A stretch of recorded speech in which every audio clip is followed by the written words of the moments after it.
Hey, what is up guys? Welcome back to the channel. Today we have another review, this time of the Orient Mako II, a very special watch, at least for me, and I'm gonna be covering why in a second. But is this the ultimate diver's watch? If you're looking for an entry-level diver's watch, is this the one you should pick? We are gonna be checking that in just a second. I'm gonna be doing another video comparing this watch with some other entry-level options, so make sure you subscribe to stay tuned on that video. Let's start by covering the case diameter, and in this case we have a 42mm case, if I'm not mistaken. Let me check. 42mm case. We have a 22mm bracelet, and tapers down to barely tapers down to 20mm case. Okay, so that's very nice. We also have a in-house movement by Orient. Let's not forget, Orient it's part of the Seiko corporation, so that's very good, because it means you will have very good quality control on the watches, and that's actually very nice for us. Orient has its own history, so we have also a very nice brand heritage as well. We'll have a screw down crown with the brand of Orient, which is very nice. We'll have closed case back with also very nice detail of the brand right there. We also will see that this watch is 200 meters of water, has a 200 meters of water resistance, which is very nice. And the movement for me performs really well in between the single digit a day, plus minus seconds, 5 seconds a day more or less, which is very nice for the price. Let's not forget, this is a watch of $200 more or less. You can even find it for less if you find a good deal, so that is very nice. I mentioned at the beginning of the video, this is a special watch for me, and it's because this might be my favorite watch in my entire collection, and having count, I have watches that are way more expensive than this one. But here I wanted to give you guys a little piece of advice when you're collecting, and this was probably my first watch, and when I bought this watch, I was not that much into watches, so what I was looking for, it was for a very nice watch, for a very nice looking watch. And that's my piece of advice for you. Having found those watches that you like visually, that you like how it looks, especially before you're starting to do your research, because it happens a lot that you see a watch that you find ugly at the beginning, and then you start doing some research about the brand heritage, then you start watching some reviews of the watch, start seeing a lot of people that the watch is nice, and then you ended up watching that watch with another eyes. So it happens to me, for example, for a Rolex Manor. Before I was into watches, that I found the Rolex Mariner the most boring watch ever. I didn't like that watch. Then I started doing, research about watches, the heritage, the history of the Rolex Mariner. Then I ended up, maybe I might like that watch. But then because of what I learned with this watch, I step up and say, wait, I didn't like that watch before. I'm not gonna like that watch after. So having count the first impression a watch gives you, because it might be the definite impression when you ended up buying that watch. You might not like it afterwards, so have that in count. I'm gonna be, as I was saying, comparing this watch with another options we have, such as the Seiko 5 Diver, so stay tuned. But before, I don't know, guys. This watch has a very unique design for me, and as I was saying, you probably would think, well, this watch looked like the Bracelet Avenger, for example. I don't think so. So there are some people that even say that this watch looks like a Omega Seamaster, guys, I don't think this watch looks at all like this one. It's, for me, it's totally different watch. Some people say that looks like another variation of the Seamaster. I don't think so, guys. This watch for me looks so unique, and that's something I really like. For example, the Tudor Black Bay looks like a lot like a Submariner, a vintage Submariner. The Seiko 5 has a lot of the Submariner DNA as well. You might say, no, it's totally different watch. Yeah, I agree. But for example, the markers, somehow the rotating bezel looks, you know, way more similar to a Rolex Submariner than this watch. This watch has its own DNA, and that's what I like a lot about the watch. It has swords, hour hands. That red detail there in the second hands just kills me. It's really, really nice looking. And also the bezel, I really like that. It's not as thick as is usually you would find on the divers watches. So it works for every occasion. It's a divers watch, but also, yeah, nowadays you can use a divers watch as a dress watch with a suit or whatever. But this watch, I think, looks way more subtle than a regular divers watch. So for example, if you compare it with a Citizen's ProMaster dive,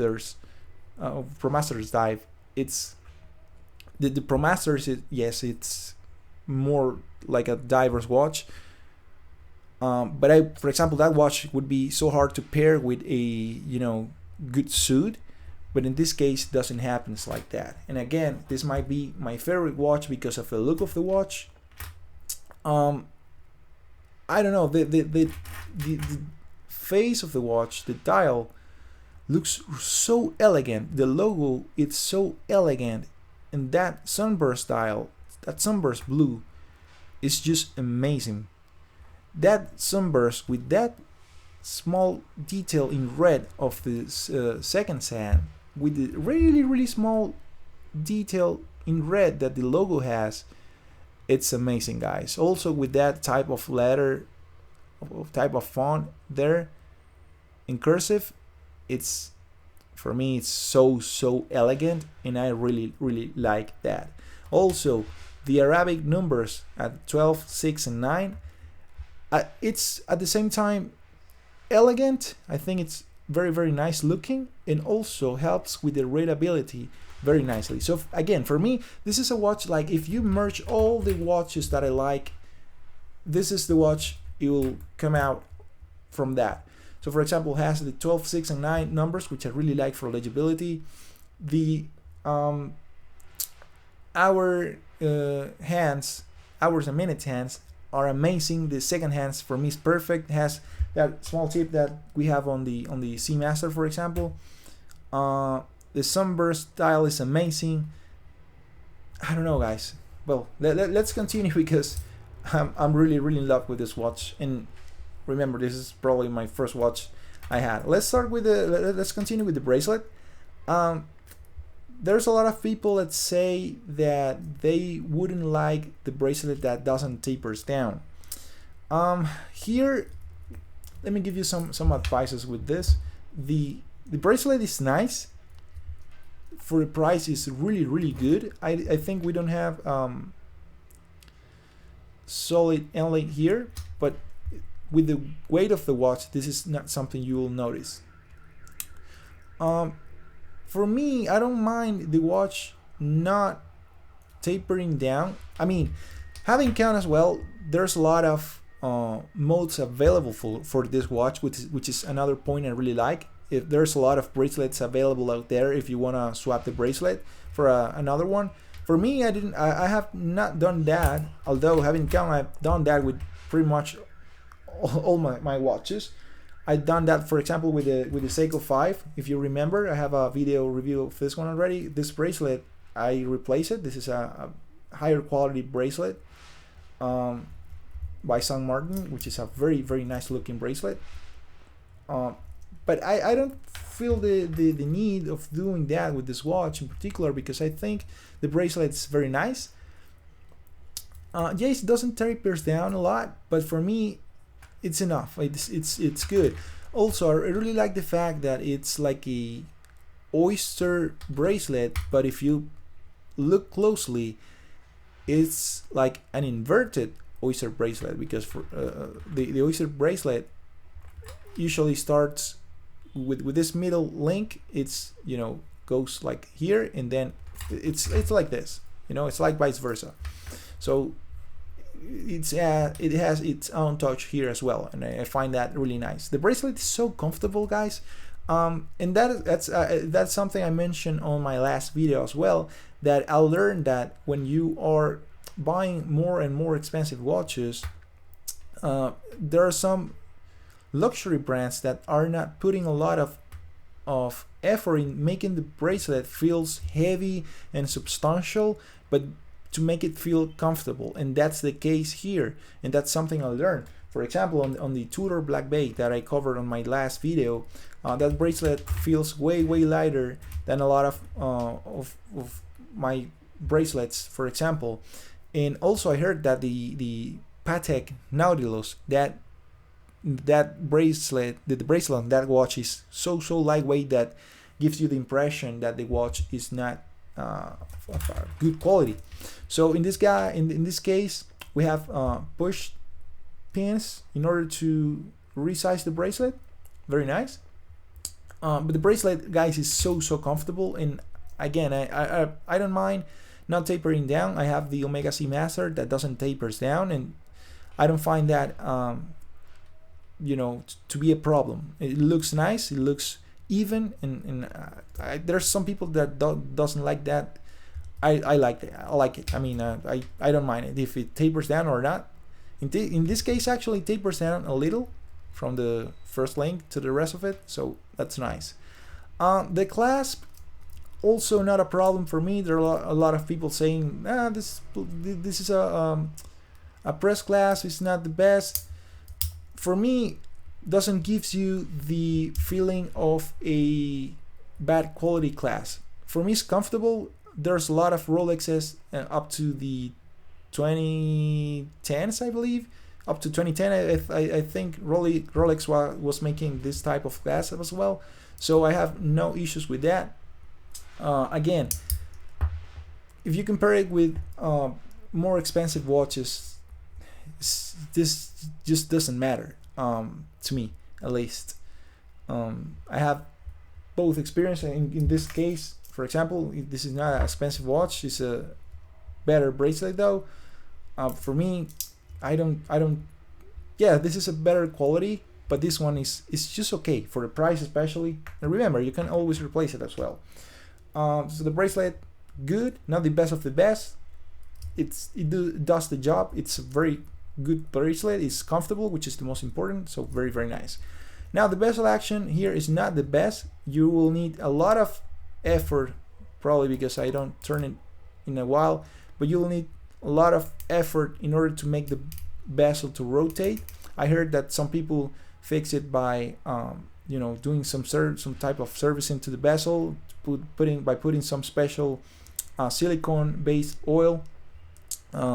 I don't mind doing that. I barely use the bracelet when the bezel, sorry, and when I do, I you just need to place your nails in between these spaces, and the bracelet will turn relatively easy. It's not as easy as to operate as other bezel, which might be, if it's a problem for you, have it that in count, but for the rest, not a biggie.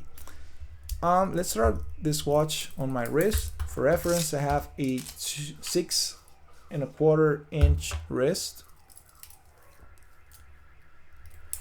Again, the bracelet is so comfortable, and for me, guys, this is for sure a very nice looking watch. It has like the perfect size, 42 millimeters. For some reason, gives you the impression that it wears smaller, probably because the lug to lug width is very short. They did a really nice job there with the case dimensions. I think having count 6¼ inch wrist is not a big wrist, and yeah, I think it's a perfect watch, guys. For me, this is the perfect watch. Gives you the impression that costs a lot more than what it costs, and that's for me. And definitely amazing watch. If you have the chance of getting this one, if you are planning to do that one, I don't think you'll regret. We have mineral crystal here. Again, not a problem for me. A lot of people saying that they prefer sapphire. For me, the mineral crystal is better. Tends to scratch less, depending on the sapphire. For example, the Omega C Master sapphire has an anti-reflective coating. If you do some research about that, you will find out that that watch scratches relatively easy because of the AR treatment that the crystal has. And again, there's mods. If you want a sapphire crystal for this watch, you'll find it, so that's not a problem. Let's check the lume real quick. It's a really nice, good lume. Trying to put this to charge a bit. I don't think it's on Seiko's level. I think Seiko's lume, I'm gonna compare it real quick. I'm gonna be doing a comparison next with in between those two watches. I think Seiko wins in terms of lume here. Let's turn down the lights real quick. Yeah, there you go. Seiko for sure wins here, also because it has way bigger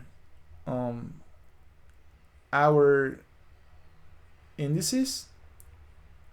But this is not about lume, you know. And also have the lume peep that this watch is missing. But yeah, I think Seiko wins here, hands down. This is not about lume though, so just so you know. But it's like, for me, it's like you have it all. This is a all-in-one watch for sure. You have very nice water resistant. You have screw down crown. You have very nice looking design. You have date, which for me is a must on a watch, and you have the date as well. Yeah, they can remove it. For me, guys, this is an absolutely, I love this watch. What can I say? So that's been it, guys. I'm gonna be doing a video next comparing these two watches to see which one would be the definitive entry-level diver's watch. So stay tuned, make sure you subscribe, and see you guys on the next one. Let me know in the commentaries section below if you already own this watch, if you're planning to buy it, if you're planning to buy the Orient Mako II, which is the watch that comes after this one. So see you guys on the next one.